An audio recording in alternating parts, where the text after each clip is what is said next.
Sex and love addiction. What is the difference and how do you get free? That's our question today, and it's a very important one. If you've not subscribed, hit the channel, hit that little button, do the subscribe thing, because we have so much on these topics. If you have a question, put it in the box. I'm Dr. Doug Weiss. I'm the president of the American Association for Sex Addiction Therapy, the executive director of Heart to Heart Counseling Center, and with over 40 years of helping those with sexual addiction and love addiction, I want to help you understand the difference. And I'm actually going to add a little caveat in the process, so stay with us. Now, sex addiction.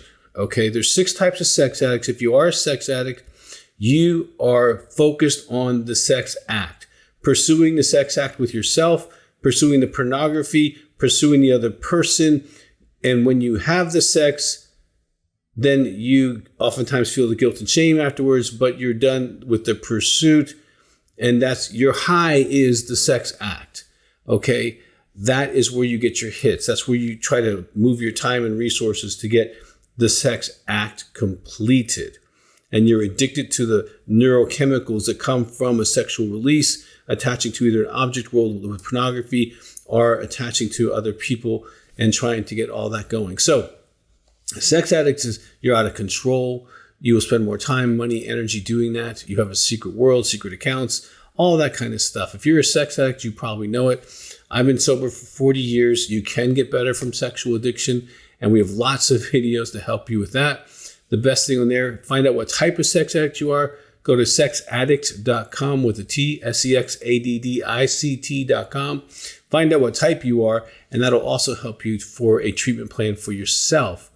Now, the love addiction piece is quite different. The love addict gets the high during the pursuit interaction with the process.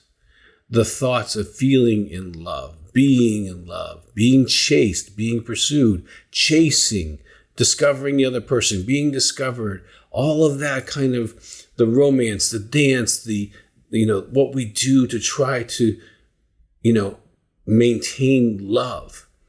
And if sex is part of it, that's okay, but that's not the high for them.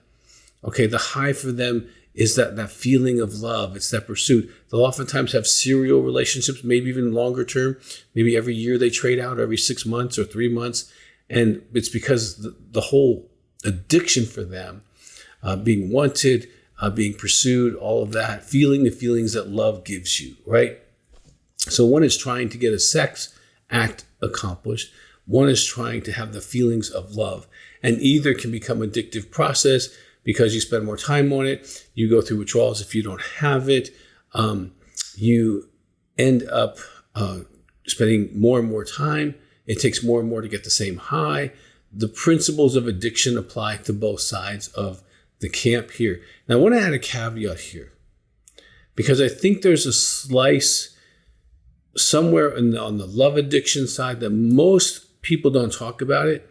And I've seen it happen with both the sex addict and the love addict.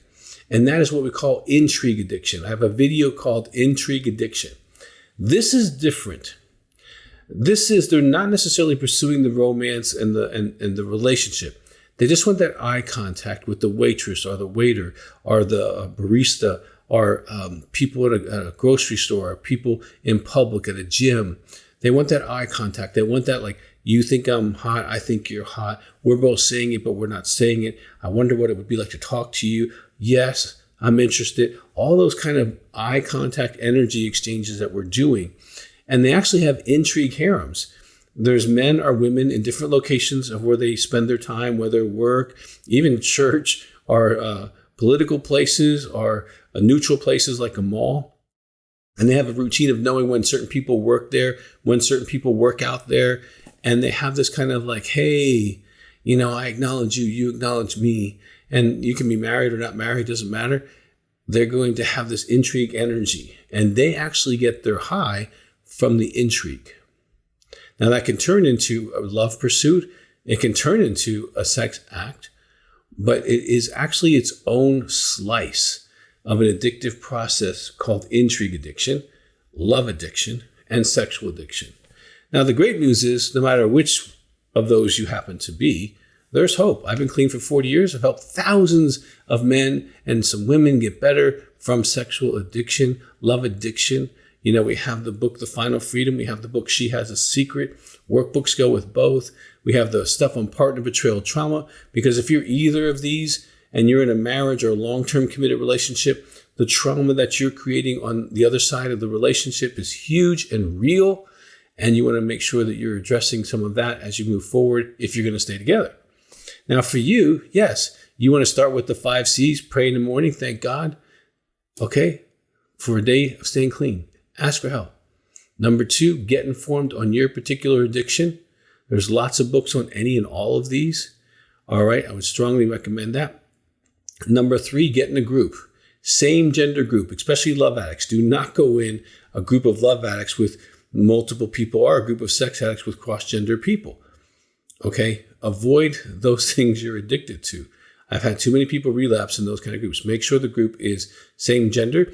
And if you're having issues finding a support group for sex or sex and love addiction, you can call my office, 719-278-3708.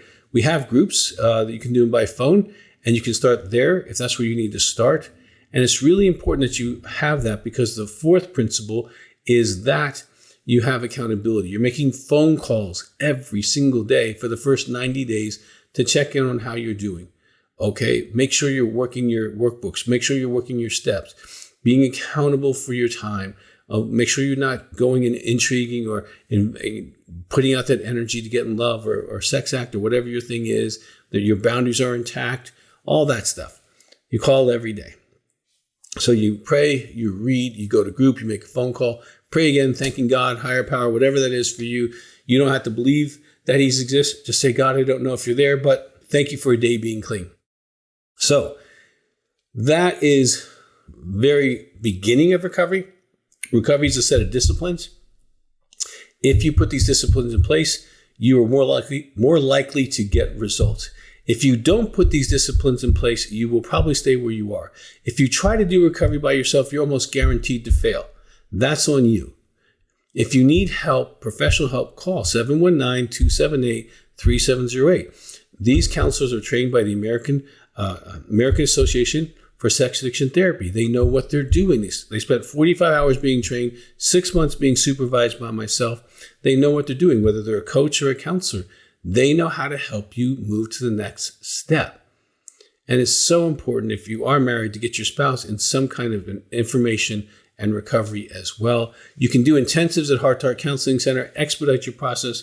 It's in Colorado Springs. You spend 5 days there, find out what type of sex addict you are, start being able to reestablish trust, and several other things you can get accomplished there that in an intense format might take you many months to get done outside of that format. So I strongly would encourage you to do that. Listen, you have to believe that you can get better. It doesn't matter what your addiction is. Alcohol, drugs, sex, food, carbs, love addiction, doesn't matter. You have to believe you can. And I have seen thousands get better from everything we're talking about. So I want you to be one of those. Believe you can. Try. Get started. Do some of the things. Get informed. Don't be afraid to spend a little money getting some information so that you can be encouraged and inspired.